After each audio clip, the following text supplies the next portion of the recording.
Hello fairies, welcome to our channel. और आप सुन रहे हैं angel reborn after villains episode 33 to 34। तो चलिए चलते हैं कहानी की ओर। अब तक आपने सुना कि अर्धमान गहरी नजरों से सानवी का चेहरा देख रहा था। उसका सारा ध्यान उसकी आंख के हल्के से झपकने पर था। वहीं उसे देखते हुए उसके मन में एक सवाल उठ रहा था, क्या ये लड़की मुझे धोखा दे सकती है? वहीं उन दोनों की इस करीबी को देखकर कोई जलकर कोयला हुआ जा रहा था। अब आगे। वो और कोई नहीं ऋचा थी, सानवी की बड़ी बहन, जिसे आप बहन के नाम पर कलंक या धब्बा भी कह सकते हैं। हमें बिल्कुल बुरा नहीं लगेगा। ऋचा गेट पर खड़ी उन दोनों को नफरत से देखते हुए बुदबुदाई, नहीं सानवी, तुम अर्धमान के करीब नहीं जा सकती। ये मेरा हक है जिसे मैं तुम्हें छीनने नहीं दूंगी। इतना कहकर उसने अपने चेहरे के भाव छुपाए और जोर से दरवाजा बजाते हुए अंदर आ गई। सानवी! उसके इस तरह आने से सानवी और अर्धमान दोनों चौंक कर उसकी तरफ देखने लगे। सानवी को उसका यूं कमरे में आना बिल्कुल पसंद नहीं आया था, लेकिन वो उसकी बहन थी। सानवी उसे देखकर अर्धमान से दूर खड़ी हो गई और बोली, क्या हुआ? ऋचा अर्धमान की तरफ देखते हुए मासूम सा चेहरा बनाकर बोली, वो मुझे अर्धमान जी की हेल्प चाहिए थी। सानवी को ये बिल्कुल अच्छा नहीं लगा। अर्धमान, जो उसी का चेहरा देख रहा था और जिसके चेहरे पर अजीब से भाव थे जिन्हें वो समझ रहा था, वो देखते हुए वो बोला, क्या हेल्प चाहिए? सानवी का चेहरा उदास हो गया। वहीं ऋचा खुश हो गई और बोली, मुझे कल एक प्रोजेक्ट सबमिट करना है, लेकिन मुझे समझ नहीं आ रहा। आप समझा दोगे ना प्लीज? वो हद से ज्यादा मासूम बनते हुए बोली थी। अर्धमान ने हाँ में सिर हिला दिया और बोला, चलो। ये कहकर वो खड़ा हो गया। ऋचा ने मौका देखते ही उसका हाथ पकड़ लिया और बोली, चलिए जल्दी। उसने सानवी को पूरी तरह इग्नोर कर दिया था, लेकिन उसे जलाने के लिए जानबूझकर अर्धमान पर अपना हक जताने लगी थी। अर्धमान को ऋचा का हाथ पकड़ना बिल्कुल अच्छा नहीं लगा, लेकिन सानवी का चेहरा देखकर उसने कुछ नहीं कहा और वो दोनों कमरे से बाहर चले गए। उनके जाते ही सानवी की आंखों से आंसू लुढ़क कर उसके गालों पर आ गए। वो खुद से बोली, आप ऐसा कैसे कर सकते हैं? आज तक हमें भी इतने हक से हाथ पकड़ने नहीं दिया और दी का हाथ पकड़कर चले गए।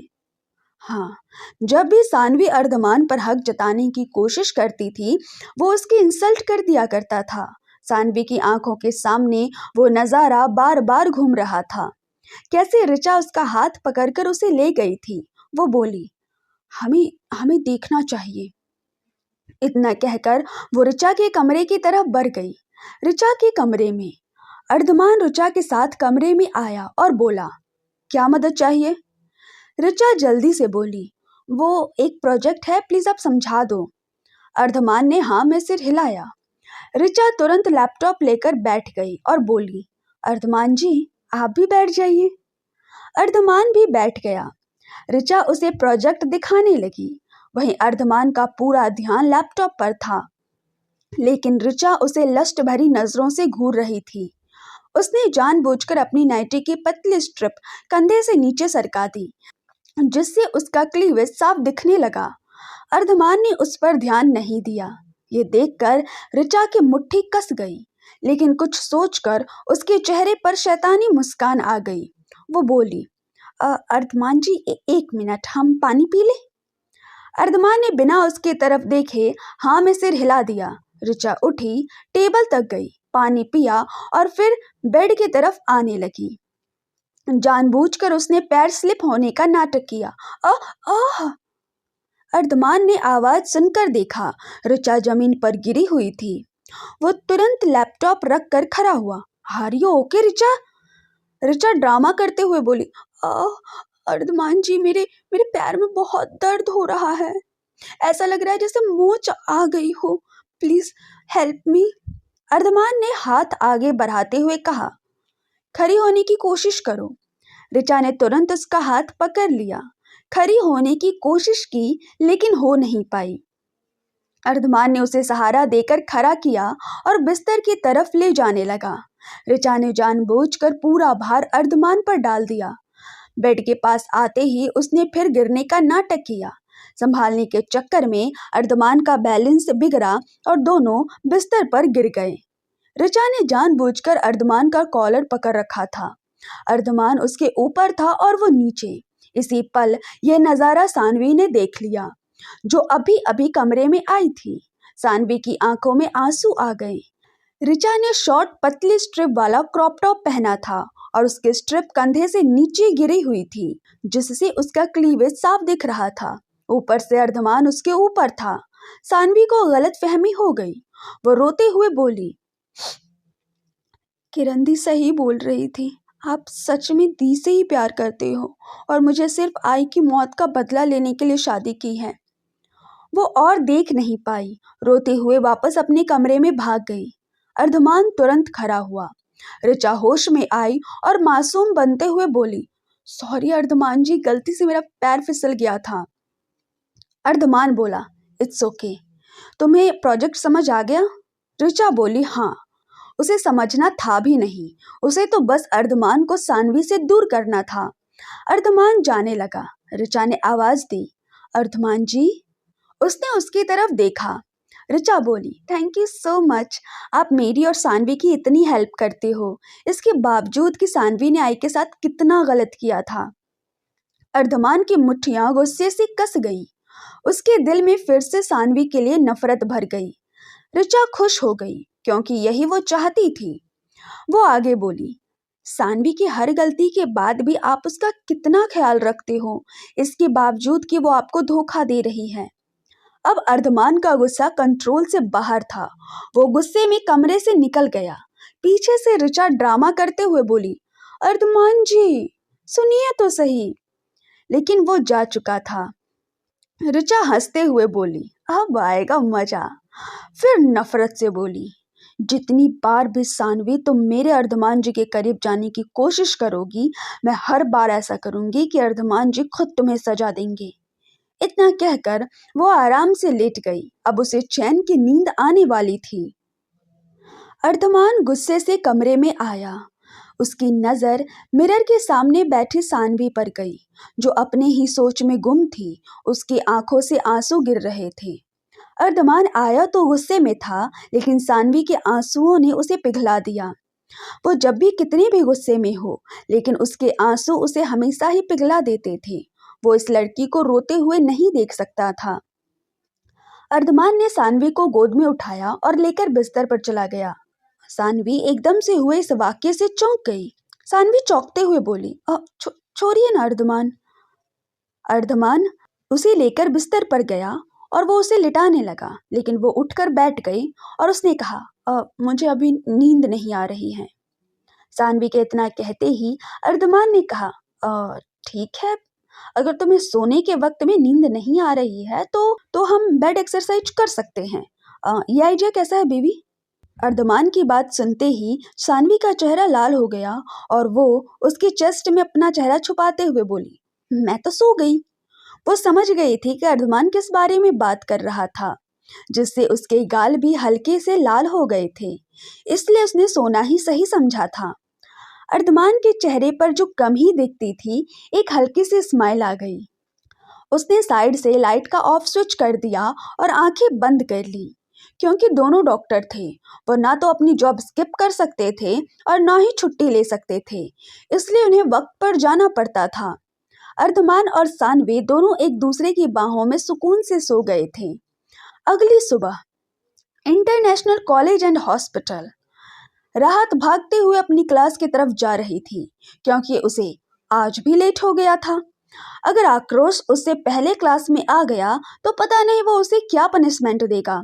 उसकी क्लास में इंसल्ट भी होगी, जो वो बिल्कुल नहीं चाहती थी। राहत भागते हुए अपनी क्लास की तरफ आ ही रही थी कि तभी उसकी नजर सामने से आ रहे आक्रोश पर पड़ी, जो क्लास की तरफ जा रहा था। ये देखकर उसने अपनी स्पीड बढ़ा दी और क्लास की तरफ भाग गई।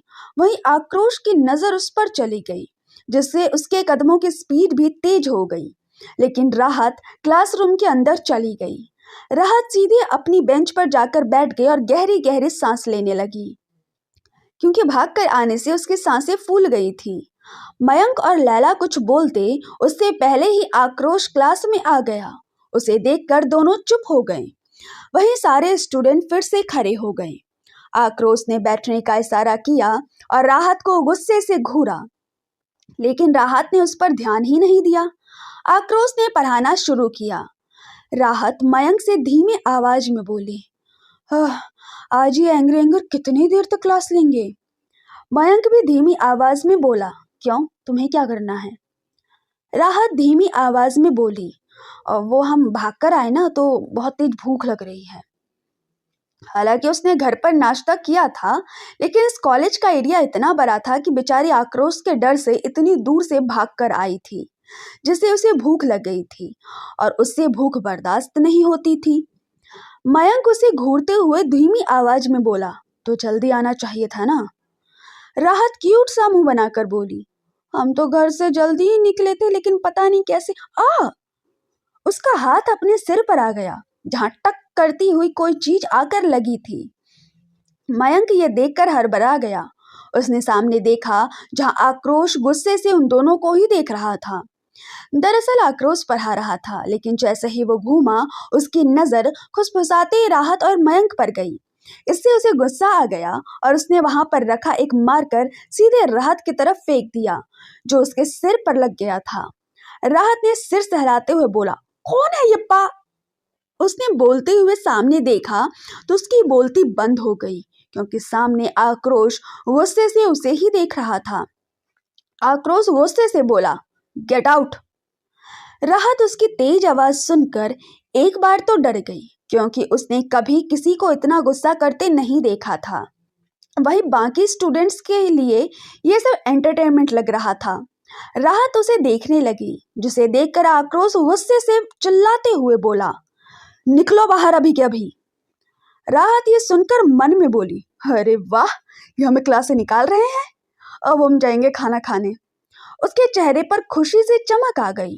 वो जल्दी से बेंच से उठी और क्लास से बाहर जाने लगी। रुको, आक्रोश की सर्द आवाज आई। राहत के कदम रुक गए। वो मन में बोली, अब क्यों रोक रहे हैं? वो पीछे घूमी। आक्रोश उसे देखकर सर्द मगर गुस्से वाली आवाज में बोला, यहाँ खड़ी हो जाओ। उसे चलती क्लास में मयंक से खुसर फुसर करने से पहले ही गुस्सा था, और ऊपर से क्लास से बाहर निकलते वक्त उसके चेहरे की चमक देखकर उसका गुस्सा और बढ़ गया। इसलिए उसने उसे रोक लिया। राहत हैरानी से बोली, क्यों, आपने कहा ना निकलो, तो हम निकल रहे थे ना। आक्रोश गुस्से से दांत पीसते हुए चिल्लाकर बोला, चुपचाप यहाँ खड़ी हो जाओ और पूरे वक्त तुम खड़ी ही रहोगी। राहत का मुंह हैरानी से खुला रह गया। अब मजबूरी में वो क्या करती? चुपचाप जाकर साइड में खड़ी हो गई। आखिर आक्रोश ने उसे पनिशमेंट जो दे दी थी। वहीं आक्रोश ने फिर से क्लास शुरू कर दी। 3 घंटे हो गए थे। राहत अभी भी अपने पैरों पर खड़ी थी। अब उसके पैरों में दर्द होने लगा था। ऊपर से उसे भूख भी लग रही थी। पहले वो खुद का बहुत ध्यान रखती थी और अब उसे प्रिंसेस ट्रीटमेंट मिल रही थी। उसे दर्द की बिल्कुल आदत नहीं थी। वहीं आक्रोश ने भी आज जानबूझकर क्लास लंबी खींच दी, ताकि राहत को पनिशमेंट मिलती रहे।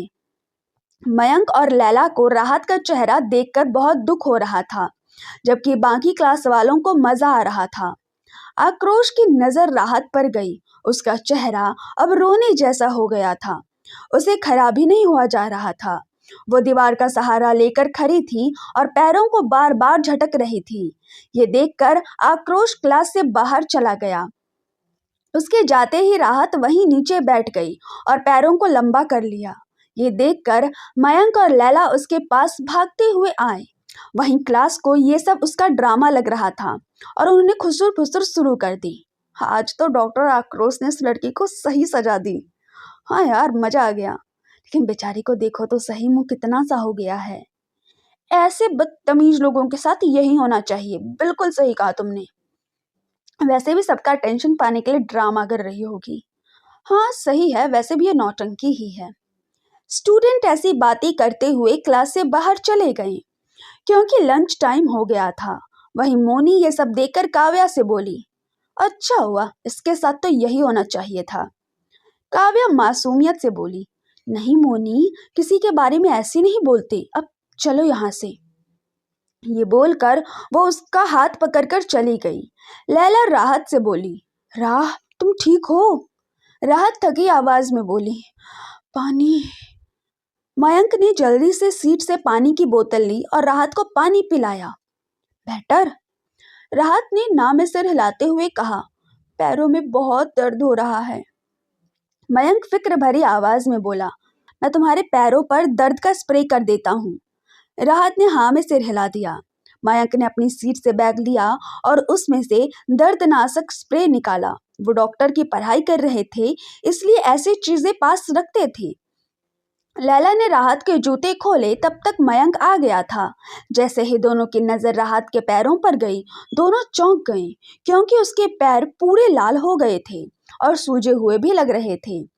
राहत उन दोनों को देखकर बोली, क्या हुआ, जल्दी करो ना। मयंक ने जल्दी से राहत के पैरों पर स्प्रे कर दिया। इसे देखकर राहत बोली, अब राहत को भूख लग रही है। मयंक फिक्र भरी आवाज में बोली, तुम चल पाओगी? राहत उसे देखकर बोली, राहत खाने के लिए कहीं भी जा सकती है। वो बहुत भूखर थी। मयंक और लैला ने ना में सिर हिला दिया और दोनों खड़े हो गए। राहत ने जूते पहने और खुद भी खड़ी हो गई।